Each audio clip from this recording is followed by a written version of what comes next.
Hello, everybody. Mike Donahue here with my brother, real brother, David Donahue.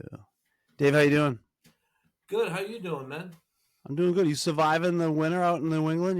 You guys are getting snowed on and sleet Mike, and all you that. know what? I'm a there's a meme on social media now about like it's not like we had to walk to school barefoot 2.5 miles over tacks and rocks. Now it's we survived the blizzard of '78. So anything in here is just a dusting. It's nothing. It's just Yeah, um, and as I get older, people are like, okay, enough with the Blizzard of '78 stories. But because some of these young kids, they have no idea what no, we were buried. We were literally buried. done. We walked up from our backyard onto the roof of our garage. Right. Like Second this, story, my bedroom. yeah, I walked out onto a drift. yeah. It was nuts. We were out of school for like a month and a half. Was it that long? It was Well, a long so time. Maybe it wasn't that long, but we it came out of seemed a like it. vacation. Right. So we were in the middle of a vacation when it hit, and then Yeah. the vacation got extended. So yeah, I think it was about at least 3 weeks we were out of school. It was nuts. It was awesome though. Yeah.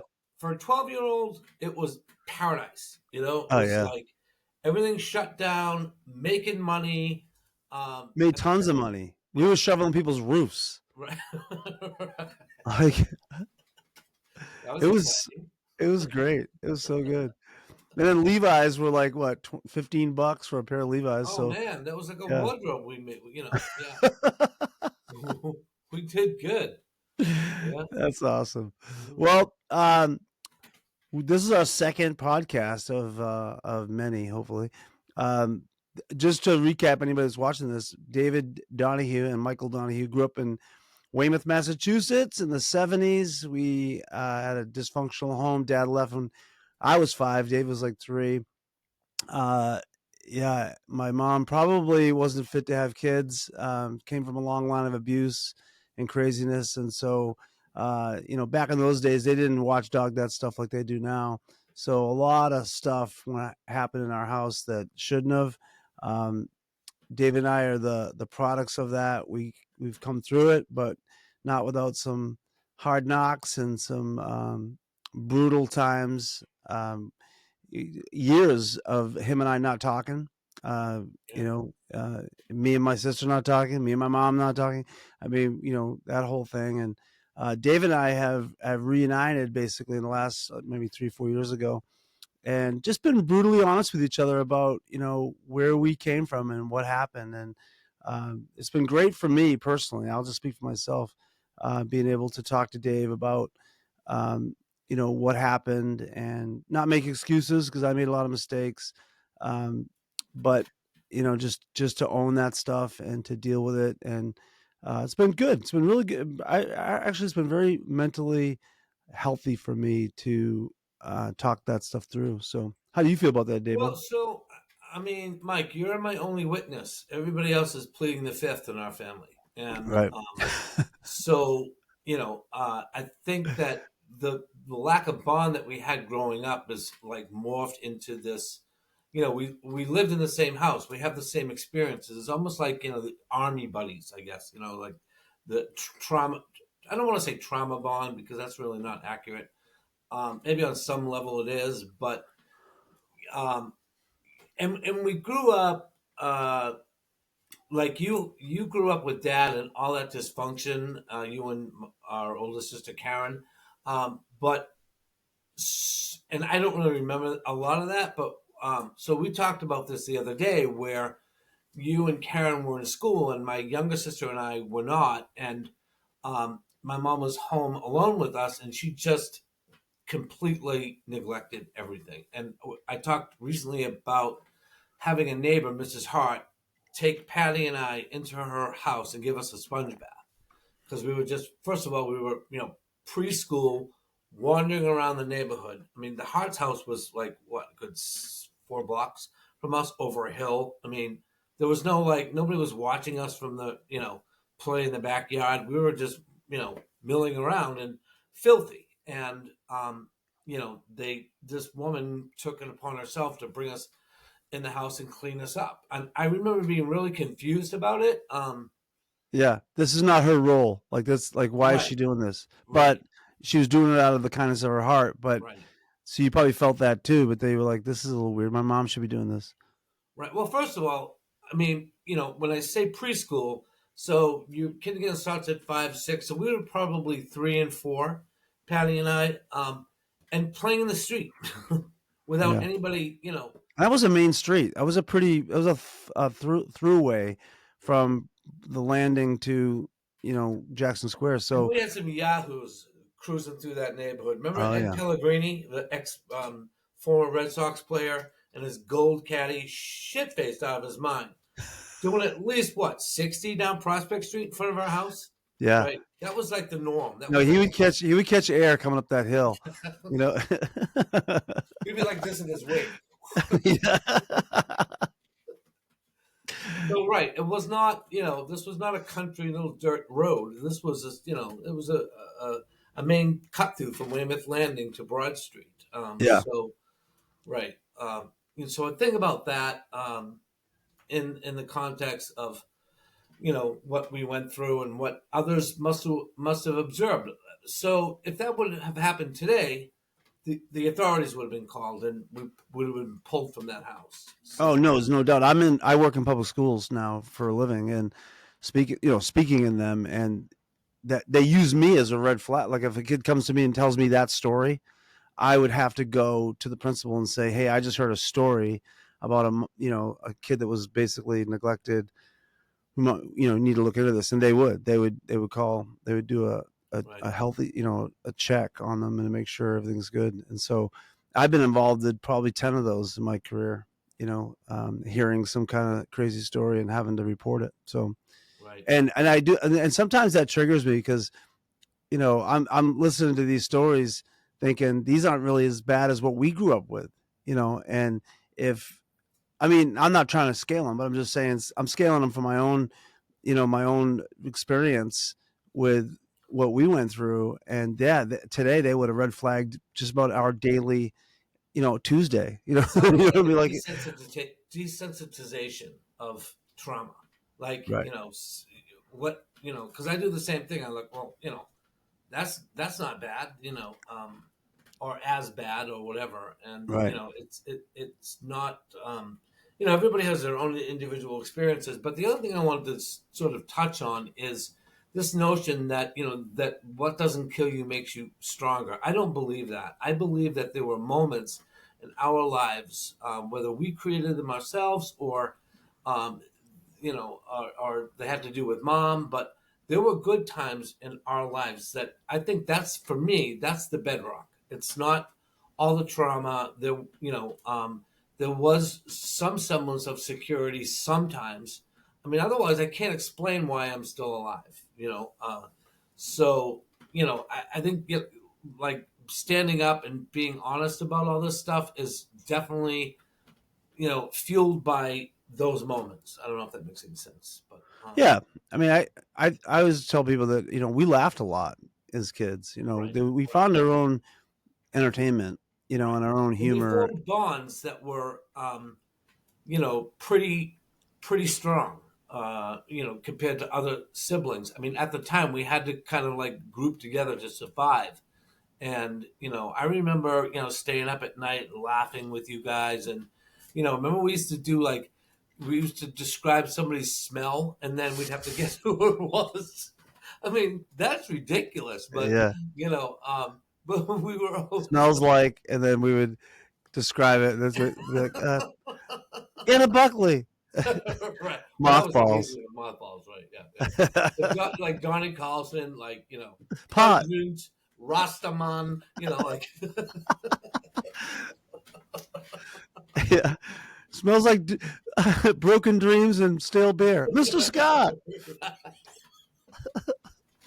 right, right. So I use that as an example, but we did have to kind of galvanize in order to to make it bearable. Yeah. I think that we don't acknowledge that a lot. And it's unfortunate because you and I are the only ones in a family that are really communicating right now. Like I'm arm's length with everybody except you. Um, And you know, that's to me that's such a waste because I do miss my sisters. I miss the best of both of them, Patty and Yeah, Karen. me too. And you know, you know, it's sad. It's extremely sad that we don't, that they're not where we are yet. And when I'm not perfect, I'm not like okay, I'm done. I mean, there's a lot of stuff that I still need to muck through, but um, I'm just so grateful that I have you, like I said, my only witness to Yeah, what and you're happened. my only witness. I mean, both our sisters are really delusional about the way they look at it. They jump right back into those old scripts. Where I think what's happened with you and I is that we saw the scripts, we saw what happened, we saw who got the scapegoat, who got the good kid that was supposed to not do anything, the comic relief. We know our roles, and we didn't choose those roles. Those were chosen for us, Right. and we have rejected those roles. At least we're trying. I mean, I'm going to put it that way. And I don't think our sisters have done that. I think they're still steep in those roles. They see us in those roles. There's Um, substance abuse going on there too, on some right, level, and right. um, And both you and I are sober. We've come through that. I've come through that where I've went through a bout of alcoholism. Probably I don't know if I want to label it alcohol, but I drank a lot. I've been sober for 5 years, and that's been great too. Just realizing that what, some of that was self medication. I was medicating all the trauma and the hurt, the pain, all that shit. And I'm not doing that now. I'm facing it, looking at it the best I can. I went through church hurt where I was basically in a cult, so I traded one crazy family for another, and uh, and I was under a narcissist female leader. Hello, that was my, Alice was blonde hair, basically a, yeah, prostitute. blonde, looks like Alice. Yeah, I mean, hello, you Me, know. me, me, me, me. So yeah, I mean, but it's been good to talk to you about it, and compare notes and be able to see kind of where we've come, and how Right. far we've come, and how far we want to go. Right, I want to keep going, and get healthy completely. Yeah. you know I'm right there with you. What I'm working on these days is trying not to fit so easily into the same role that I had growing up and with the same people. right. So, and that's really hard to do because there's a lot of fucking narcissists out there. Pardon my Yeah. French, but, there just are. And Yeah. um, what I'm doing now is this is what sort of the litmus test for me. It's like buying a used car. You check the presets on the radio to see who's been driving it. Um, I I wait for somebody to ask me how I'm doing in the conversation. So I'll say, "Hi, how are you? What's going on?" Blah blah blah blah blah, and I wait for that kind of reciprocation. If it doesn't happen, my antenna goes up. Like I don't need another self-absorbed, unempathetic or concerned person in my life because that's what we grew up with. Like it wasn't Right. with mom. It wasn't like I don't think mom ever asked me how I was doing. I Yeah. mean, I'm just trying to think back on it was like you know everything was all about her. You know, Yeah. If she ever asked us, it was more along the lines of, "You're doing okay, right?" Because she doesn't want to face the fact that we might not. And I remember there was an emotional price tag if you didn't give her the answer that she wanted. I remember one time she asked me. It was in a moment of, like, I don't know. It felt to me like she was being genuine, so I let my guard down. But she said, "Do you miss your father?"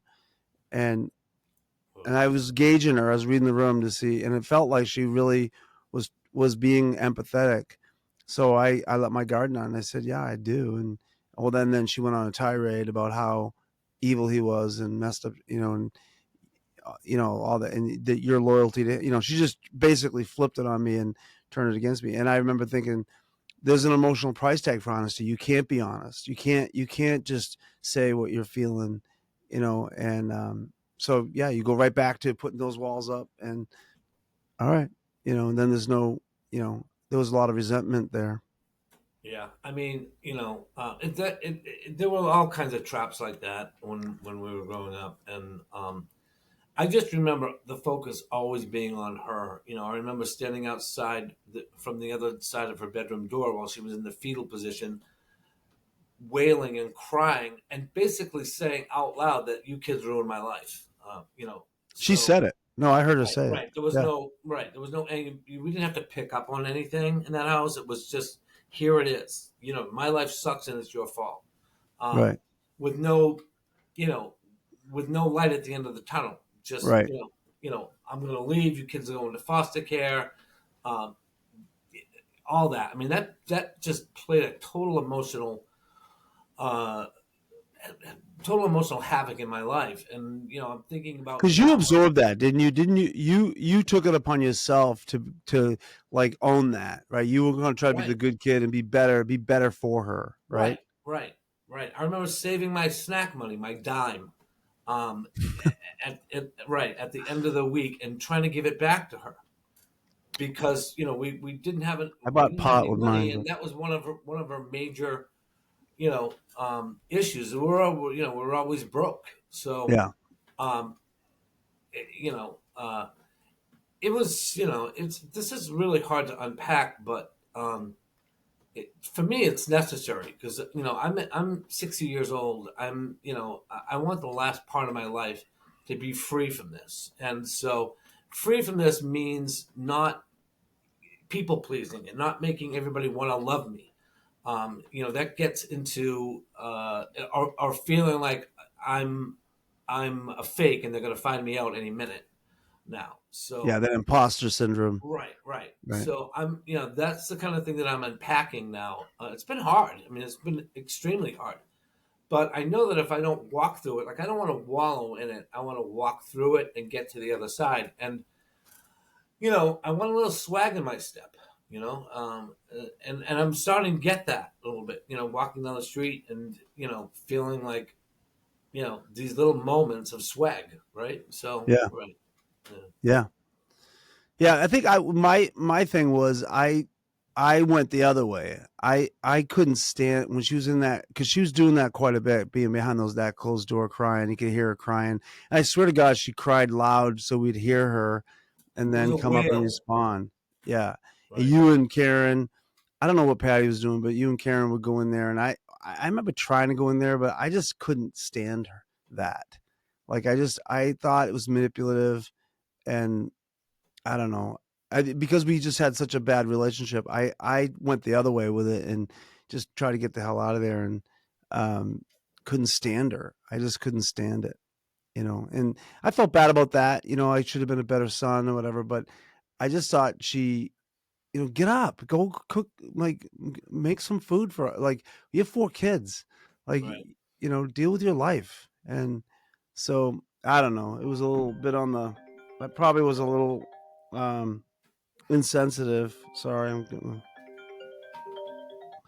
Yeah, so it was a little insensitive, Well, but I get, but you have to really look at like this was not your role. You were a child, and that's what I kind of have to keep going back to. That I always felt like a little adult, even when right. because we had adult stressors and problems hoisted on us.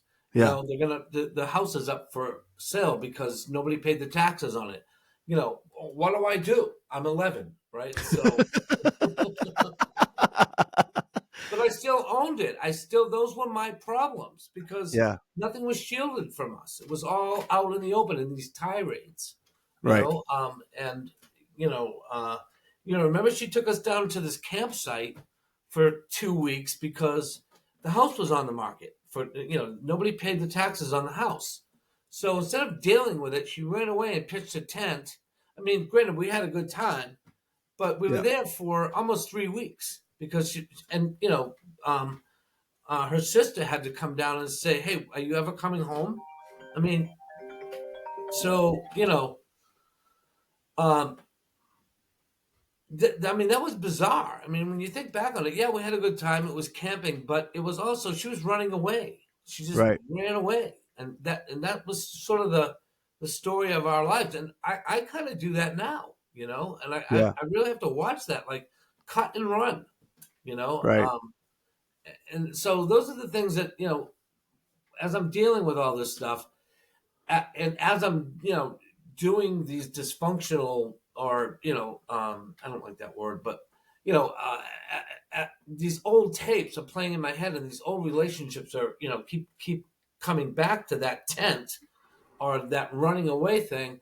Now I have this awareness of it, and I'm not, it's kind of a double edged sword, because it's like, oh crap, I'm doing this again, Yeah. Yeah. whereas before I was just doing Do this. it. Right, Right. Right. right, yeah. Go miss. Yeah. Yeah. So It's interesting, you know, having to face those things. Like you said, it's a double-edged sword because it's like I love that song by David Bowie, Changes. It says, I turn myself to face me. That's not an easy thing to do.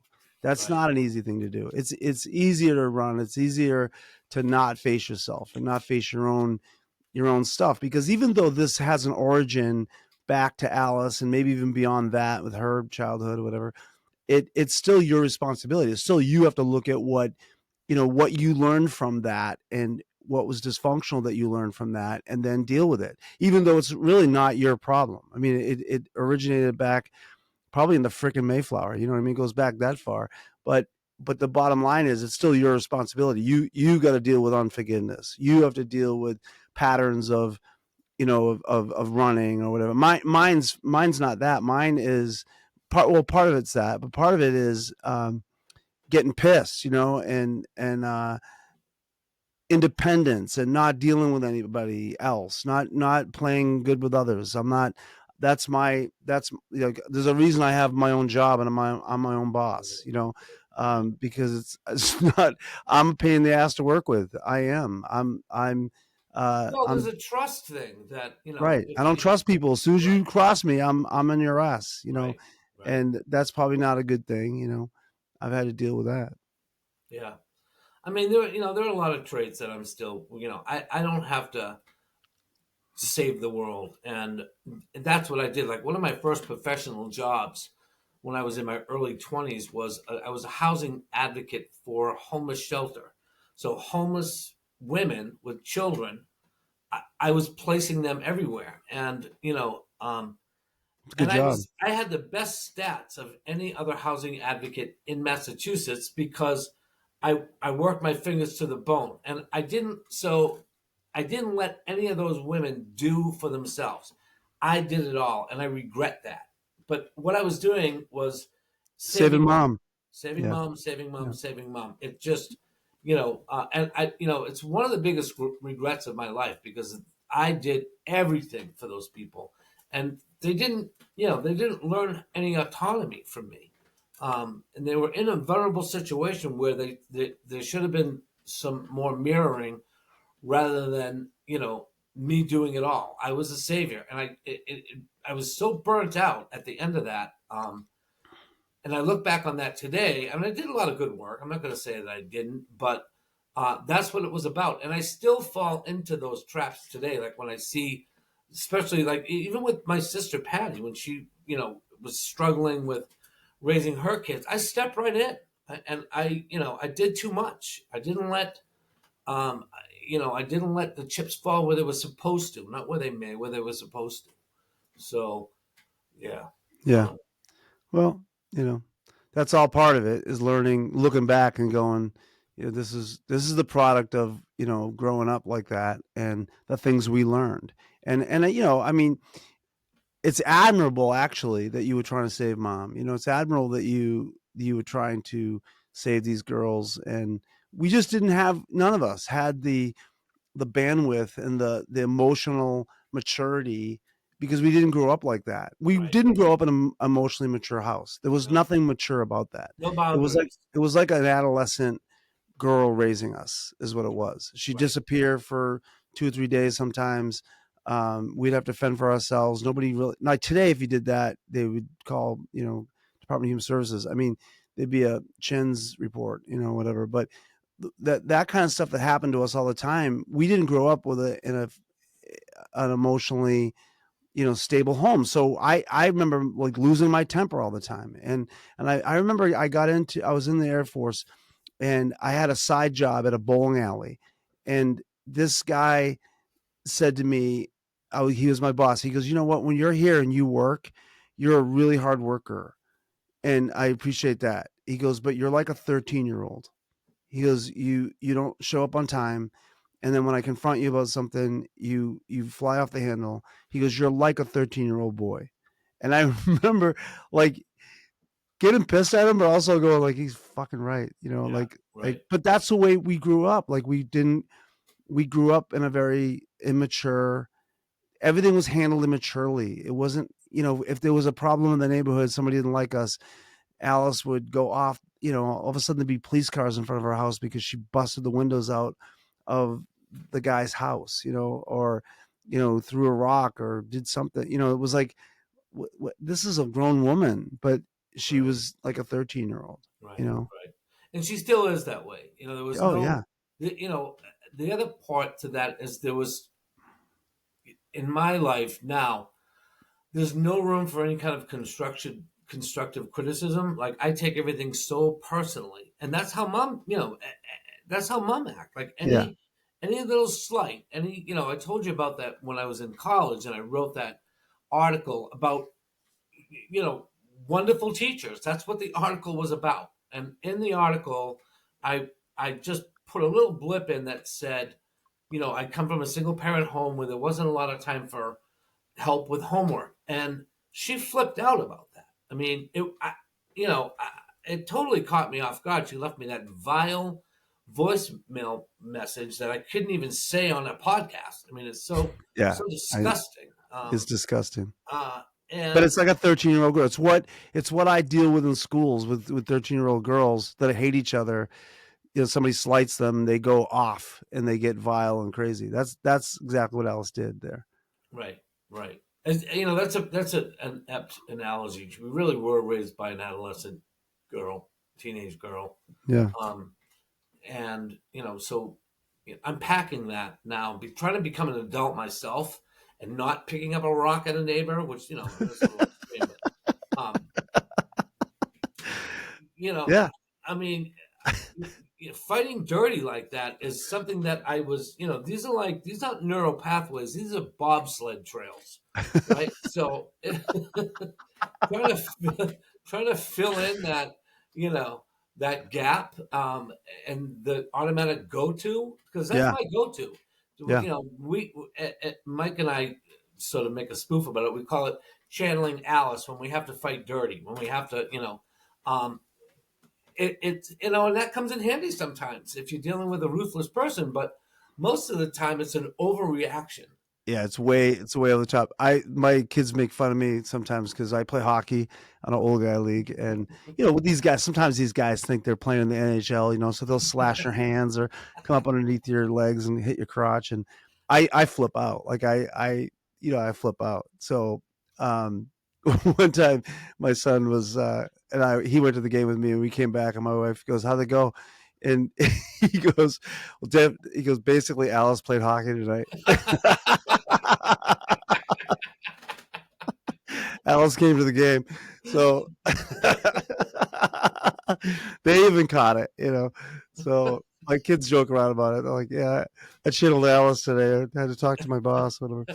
So no, she was ruthless. I mean, and smart. I mean, she's educated, so some of that wasn't good because she picked that spot, hit it hard, and it was Right. pretty ruthless at times. Really good at You know, weaponizing, tweezing out vulnerabilities your and just weaknesses. Yeah. totally, so I'm still leery of that. I don't share, a lot of stuff that would probably help me, because I'm worried that people are storing it away, and Yeah. people do that. Don't get me wrong; it's she's not the only one, but Right. I don't, because of that, I don't trust. I don't open up to a lot of people, Right. um, and that's um, because I'm just It's part worried. of the hazard. It's part of the hazard of how we grew up. It's what the byproduct of growing up in a It's home that one of wish those she would. traps. And it's not a joke. If you're watching this,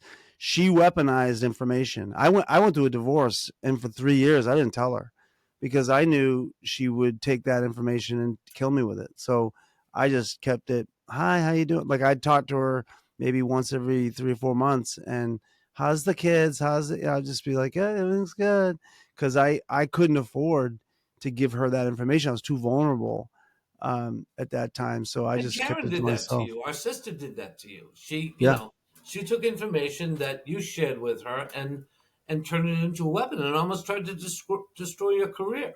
I yeah, mean, this is so. It's not just like, oh, you said too much. And I mean, these are indictments. They're not just right, right. So yeah, yeah, I mean, really hard to navigate that today.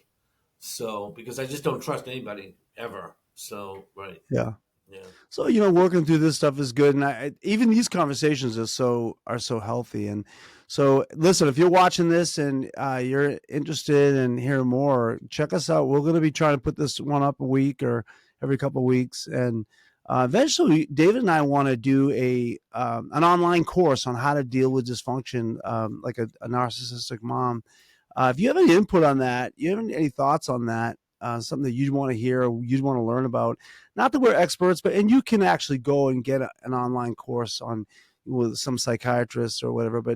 And that's good. I'm not downplaying that. But David and I have walked through this stuff ourselves personally, and have come through the hard knocks, and would love to put some stuff together that kind of our experience and how to walk through that stuff. So if you have any input at all, leave a comment below and let us know what you think, and we'll go from there. So, Dave, I it's been good talking. yeah, go ahead. Sorry, I just wanted to add Yeah, in. go ahead and wrap us up. So on that note, I would just like to point out that our mother is a PhD. I mean, she, surviving what we survived, right? It's Yeah, we just went to Harvard University when it comes to dealing with God. narcissistic. You're right there. Textbook. Honorary. Okay. Enough of the adjectives. All right. So, hey, thanks everybody. We'll see you next week. Hopefully, David and I are going to try to be more consistent about this. So, Love um, y'all. growing up in Boston with Whoa, Mom. narcissistic families. Woo! All right. See you later. Yeah. Stay warm, everybody.